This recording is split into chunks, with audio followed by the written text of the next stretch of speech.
Assembly Speaker Sheldon Silver, it's good to see you. Thanks for joining us. Always a delight to be with you, Liz. So this is the first time that we have seen you since the election. You were actually on stage very late with Tom DiNapoli. You must have felt really good about that win because it was close.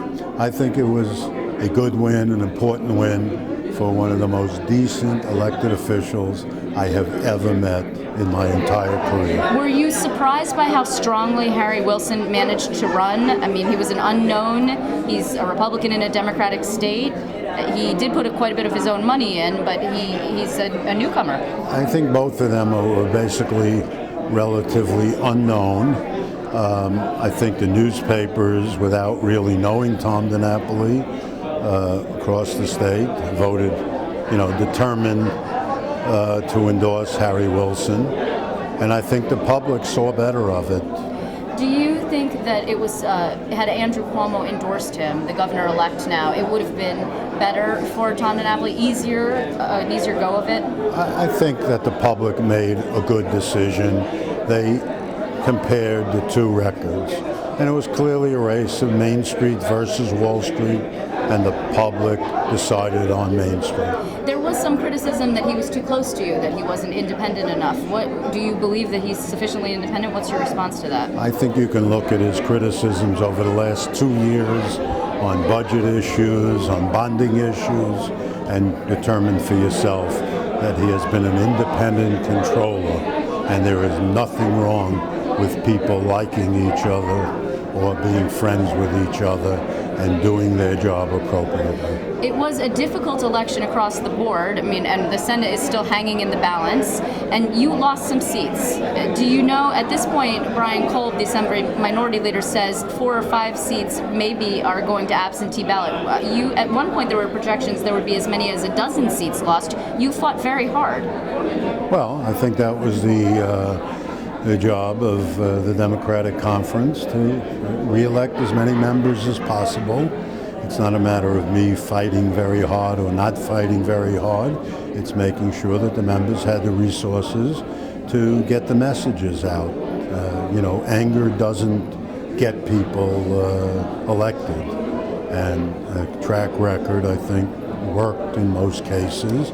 We had difficulty, obviously, being the down ticket to many of the congressional members who lost. And if you look at any losses that we have, you will find that those congressional races right above us were lost or very, very narrowly. So you think there was a correlation between what was happening up the ballot and then subsequently what happened to the members who lost? Yeah, I think what happened very clearly is there were two tickets as such.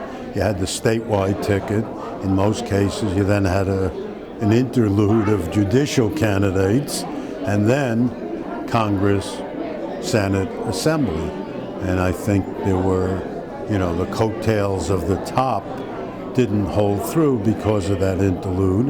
And I think certain people were expressing dissatisfaction with the national economy, and they did so in the congressional race, and then it followed through in the coattails of that congressional race. Do you think that you've lost the veto-proof majority at this point? You needed to lose 10 seats for that. Has it been 10 seats? Let me say this. First of all, the whole idea of veto-proof majority is a fiction. Why anytime is that? we have ever vetoed, it has been with the Republicans and Democrats together. Overridden a veto, you overridden, mean? Yeah, sure. Right. Mm-hmm. Overridden a veto. And I don't contemplate personally, challenging this governor. Notwithstanding that, I can tell you unequivocally, we have not lost 10 seats. Okay, so you do not believe that there will be pressure brought by a minority because they've managed to close that gap at all? I don't understand what pressure. Well, Assembly Minority Leader Brian Kolb thinks that because he's managed to gain a certain number of seats, and even if he hasn't robbed you, if you will, of the veto-proof majority, that he has managed to close the gap such that you will have upstate Democratic members who will feel like they can't vote in a non-conservative way, if you will. I have always tried to work in a bipartisan fashion with Brian Kolb. You will see major legislation sponsored by me, by him, by his conference members and my conference members. So I really think whether they have 40 members or 46 members or 48 members is really not going to change much in Albany. I will continue to try to work in a bipartisan fashion. I hope the Senate, however that turns out, will work toward providing this new governor who has leadership qualities, who has a vision for New York, and together in a bipartisan fashion that we can deal with these bad economic times. Are you concerned about what's going to happen in the Senate? I mean, if the Senate flips into Republican hands, I know you've done it already, you've been there, but are you monitoring that and worried about what's happening over there? I'm not worried about what's happening over there. Obviously, I like to have somebody there who we can talk to, who share visions with us, the same as my members there in the Assembly and the Senate members.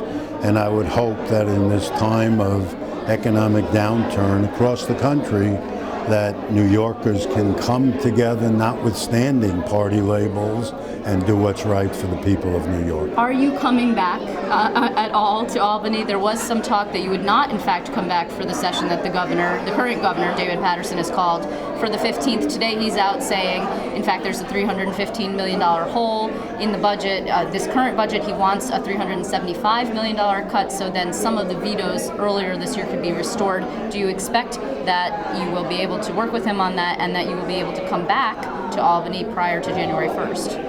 I will work with Governor Paterson until, a new governor is the governor of the state. That's my responsibility as a legislator.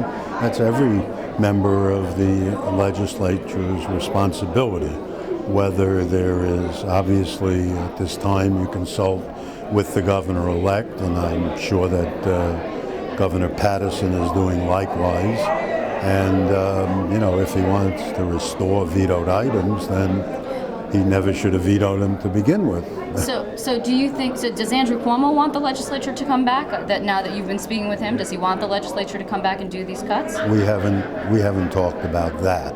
I see. I have talked to him on a fairly regular basis through the campaign, Tuesday night and today, about obviously transitioning government in a smooth fashion, and I would hope that we can come to some kind of an agreement with the governor and the governor-elect on the future course of action. So will you be back to Albany in this month, in November, at all?